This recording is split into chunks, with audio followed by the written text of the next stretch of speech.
Hello students.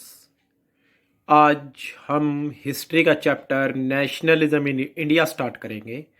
वैसे तो पहले इस चैप्टर के मैंने वीडियो आपको भेज दी थी, बट हमने इसको चैप्टर को पूरा स्टडी नहीं किया था।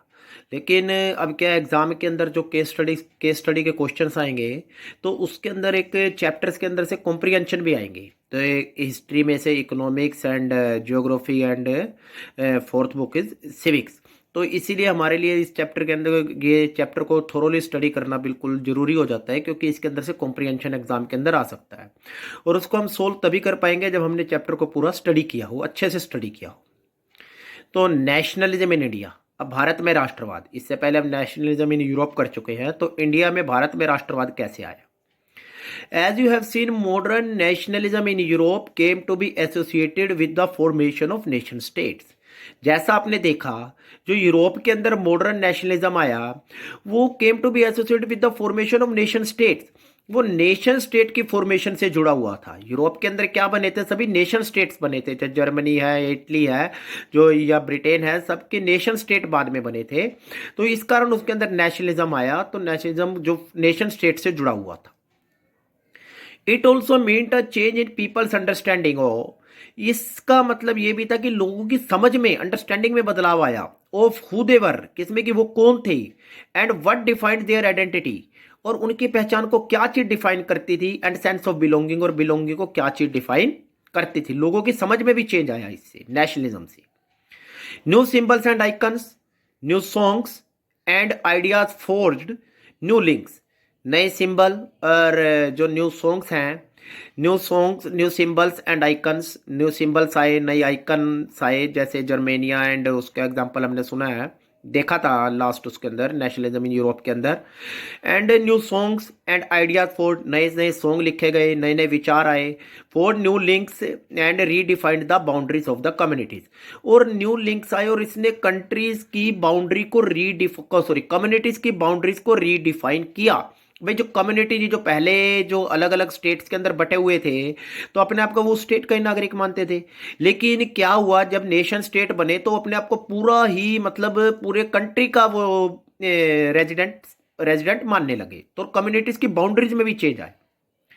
In most countries the making of this new national identity, कई कंट्रीज के अंदर इस नेशनल आइडेंटिटी का बनना वो तो लॉन्ग प्रोसेस, एक लंबी प्रोसेस था। भाई जो चेंज आया ये एकदम नहीं आया, भाई 1 साल के अंदर या 2 साल के अंदर आया, एक लंबा प्रोसेस था। How did this consciousness emerged in India, और यही बदलाव, यही जो कॉन्शियसनेस थी इंडिया के अंदर कैसे आई? लोगों के, भाई इंडिया के अंदर लोग कैसे जागे, भाई हमने भी अपने देश को ब्रिटिशर से आजाद करवाना है। In India as in Vietnam and many other colonies, India में जैसा कि वियतनाम और दूसरी कॉलोनीज में होता, कॉलोनीज जो थी ब्रिटिश रूल कंट्री ने जिनके ऊपर रूल किया हुआ, तो ब्रिटिश की कॉलोनी थी, जैसे इंडिया ब्रिटिश की कॉलोनी थी। The growth of modern nationalism is intimately connected to anti colonial movement. जो नेशनलिज्म की ग्रोथ हुई वो एंटी कॉलोनियल मूवमेंट से कनेक्टेड थी। Anti colonial movement, anti means विरोधी, कॉलोनियल मूवमेंट उपनिवेश के खिलाफ जो आंदोलन था, एंटी कॉलोनियल मीन्स इंडिया में एंटी कॉलोनियल का मतलब है जो ब्रिटिश के खिलाफ आंदोलन चला था, उससे जो नेशनलिज्म था वो उससे कनेक्टेड था। नेशनलिज्म की ग्रोथ उससे कनेक्टेड थी। मीन्स लोगों ने जितना ज्यादा ब्रिटिश के खिलाफ विद्रोह किया, उतना ही इंडियन पीपल के अंदर नेशनलिज्म की भावना बढ़ी। People begin discovering there unity in the process of their struggle with colonialism. लोगों ने यह खोजना शुरू कर दिया कि उनकी ताकत जो है in the process of their struggle with colonialism, कि कोलोनियलिज्म के खिलाफ संघर्ष करने में ही उनकी ताकत है, उनकी यूनिटी बनेगी। The sense of being oppressed under colonialism, भाई सेंस ऑफ बीइंग ओप्रेस्ड, भाई जो उनको ये लग रहा था कि ब्रिटिश कोलोनियलिज्म के अंदर हमें दबाया जा रहा है, हमारा दमन किया जा रहा है, इस भावना ने प्रोवाइडेड अ शेयर्ड बॉन्ड, इसने एक उनमें लगाव पैदा किया। That tied many different group together, जिसने कई सारे डिफरेंट ग्रुप्स को, इंडिया की कई सारी जो कास्ट थी उन सबको इकट्ठा कर दिया।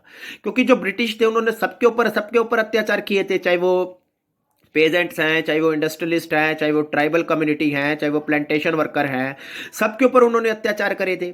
अब सभी जब ब्रिटिश से परेशान थे तो सारे के सारे एक होकर ब्रिटिश के खिलाफ लड़ने लगे। But each class and group felt the effect of colonialism differently, परंतु हर क्लास और हर ग्रुप कॉलोनियलिज्म के जो इफेक्ट थे, प्रभाव थे, उसको अलग अलग लेके चलता था, अलग अलग महसूस करता था। देयर एक्सपीरियंसेस वर वेराइड, उनके अनुभव अलग थे। And their notions of freedom were not always the same, और उनके नोशन मीन्स आइडिया, जो फ्रीडम के लिए उनके आइडिया थे वो एक हमेशा सेम नहीं थे। इट मीन्स हम मतलब भाई जो कॉलोनिज्म का इफेक्ट अलग अलग थे, और उनके स्वराज के प्रति, फ्रीडम के प्रति जो आइडिया थे वो सेम नहीं थे। जैसे पेजेंट थे, किसान थे, वो यूं चाहते थे हमारा लगान माफ कर दिया जाए, हमारे लिए तभी फ्रीडम मिल जाएगी। जो ट्राइबल कम्युनिटी थी वो चाहते थे भी हमें जंगलों के अंदर वापस जाने की परमिशन दी जाए, हमें तभी वही हमारे लिए फ्रीडम है। जो प्लांटेशन वर्कर थे वो यूं चाहते थे कि हमें वापस अपने गाँवों में भेज दिया जाए, तो हमारे लिए वही फ्रीडम है।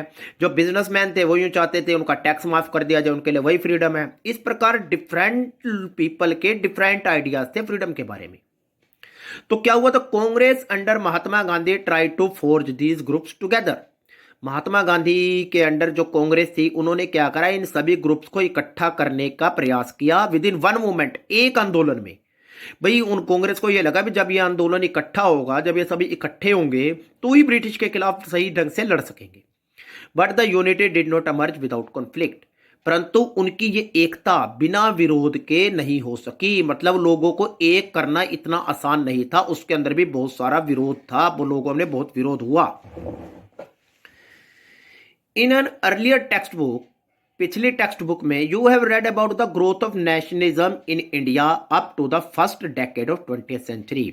आपने जो पिछली क्लासेस के अंदर 9th 8th 7th में जो भी आपने नेशनल मूवमेंट के बारे में पढ़ा है, नेशनलिज्म के बारे में पढ़ा है, वो आपने 20th सेंचुरी के पहले दशक तक पढ़ा है। इट मीन्स 1910 तक पढ़ा है, उसके बाद हमने नहीं पढ़ा। In this chapter we will pick up story from the 1920s। इस चैप्टर में हम स्टोरी उठाएंगे, देखेंगे 1920 से, and study the non cooperation and civil disobedience movement. और नॉन कोऑपरेशन असहयोग आंदोलन और सिविल डिसोबीडियंस समन्वय आंदोलन के बारे में पढ़ेंगे। वी विल एक्सप्लोर, हम ये देखेंगे, how the Congress sought to develop the national movement. Congress ने नेशनल मूवमेंट को कैसे डेवलप किया, कैसे आगे बढ़ाया।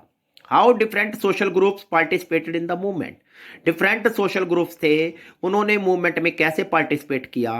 And how nationalism captured the imagination of people, और किस प्रकार नेशनलिज्म ने, राष्ट्रवाद ने लोगों की इमेजिनेशन को कैप्चर किया, लोगों की इमेजिनेशन को, कल्पनाओं को पकड़ा। तो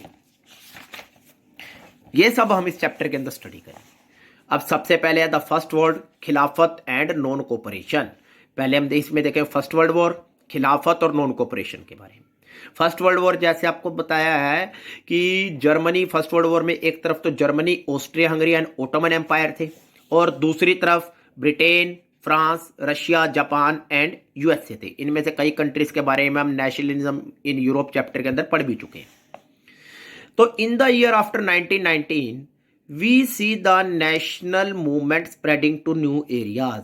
1919 के बाद हमने देखा कि जो नेशनल मूवमेंट है नए एरिया में फैला। इनकॉर्पोरेटिंग न्यू सोशल ग्रुप, इसमें नए सोशल ग्रुप को शामिल हुए। And developing new modes of struggle, और इसने जो संघर्ष का नया तरीका इजाद किया। How do we understand these developments, हम इन डेवलपमेंट्स को कैसे समझ सकते हैं। What application did they have, और इनके क्या निहितार्थ थे, इनके क्या रिजल्ट थे, या क्या इसके अंदर लोगों ने किया। Then first of all the war created एक new economic and political situation. जो फर्स्ट वर्ल्ड वॉर हुआ 1914 से 1918 तक चला, उसने एक नई इकोनॉमिक और पॉलिटिकल सिचुएशन क्रिएट करी। कैसे? It led to huge increase in defence expenditure. इस वॉर के कारण काफ़ी ज़्यादा बढ़ोतरी डिफेंस एक्सपेंडिचर में, जो तोप भी चाहिए, गोले भी चाहिए, बारूद भी चाहिए, बंदूकें भी चाहिए, उसके अंदर काफ़ी खर्चा हुआ। Which was finance by war loans, जिसकी पूर्ति कैसे की गई, वॉर लोन, युद्ध के लिए कर्जे लिए गए। एंड इंक्रीजिंग टैक्सेस, और इसके लिए फिर सरकार ने क्या कर दिया, टैक्स बढ़ा दिए। Custom duties were raised, custom duty बढ़ा दी। एंड इनकम टैक्स इंट्रोड्यूस्ड, और इनकम टैक्स भी लगा दिया। तब income tax, first world war के बाद सरकार ने इनकम टैक्स शुरू किया। Through the war years prices increased, war year जितने साल वॉर चला, प्राइजेज इंक्रीज्ड, प्राइजेज क्या हुए, बढ़े। डबलिंग बिटवीन 1913 एंड 18, 1913 से 18 के बीच में प्राइजेज डबल हो गए। Leading to extreme hardship for the common people. अब इससे क्या होगा, प्राइजेस बढ़ेंगे तो जो कॉमन पीपल है, आम जनता है, उसको काफी ज्यादा दिक्कतों का सामना करना पड़ा। Villages were called upon to supply soldiers, villages को कहा गया, गांव वालों को कहा गया वो सोल्जर सप्लाई करें। And the force recruitment in world war के लिए सोल्जर सप्लाई करें। And force recruitment in rural areas caused widespread anger. And force recruitment होती है जबरदस्ती आर्मी के अंदर भरना ले जाना, इससे रूरल एरियाज के अंदर कोज वाइड स्प्रेड एंगर, इससे लोगों के अंदर गुस्सा आ गया। क्योंकि जो फर्स्ट वर्ल्ड वॉर में लड़ रहा था इंग्लैंड और सोल्जर ले जा रहा था वो इंडिया से, मतलब इंडियन, तो इसीलिए इंडियन पीपल गुस्सा भी, इंग्लैंड के लिए हम क्यों लड़ेंगे जाके, क्यों मरेंगे इंग्लैंड के लिए वॉर के अंदर जाके, इस कारण विलेजर गुस्सा हो गए। Then in 1918 and 1919 and 1920 to 21 crops failed in many parts of India। तो 18-19 में और 19-20-21 में कई एरियाज के अंदर क्रॉप्स जो है वो फेल हो गई, मतलब या तो ड्रोट आ गया, फेमाइन आ गया, किसी कारण से क्रॉप नहीं हो सकी, resulting in acute shortage of food. अब जब क्रॉप फेल होंगी तो फूड की क्या होगी, शॉर्टेज हो गई। This was accompanied by an influenza epidemic, और इसके साथ साथ इन्फ्लुएंजा एपिडेमिक होती है, महामारी फैल गई।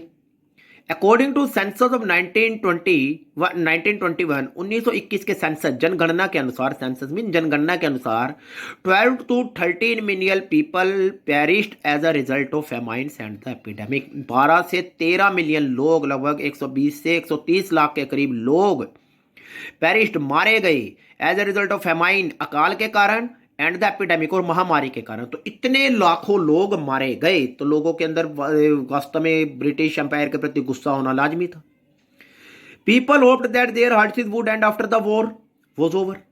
वो लोगों को यूं लगा कि जो उनकी दिक्कतें हैं after the end, would and, उनकी समाप्त हो जाएंगी, उनकी सारी दिक्कतें after the war was over, जब युद्ध खत्म हो जाएगा। उनको लगा फर्स्ट वर्ल्ड वॉर जब खत्म हो जाएगा तो हमारी सारी मुसीबतें दूर हो जाएंगी। But that did not happen, परंतु ऐसा नहीं हुआ। At this stage a new leader appeared, इस स्टेज पे एक नया लीडर आया, and suggested a new mode of struggle, और उसने संघर्ष का नया तरीका बताया, नए तरीके का सुझाव दिया। अब वो नेता कौन था और उसने क्या सुझाव दिया, we will see in our next video. Thank you.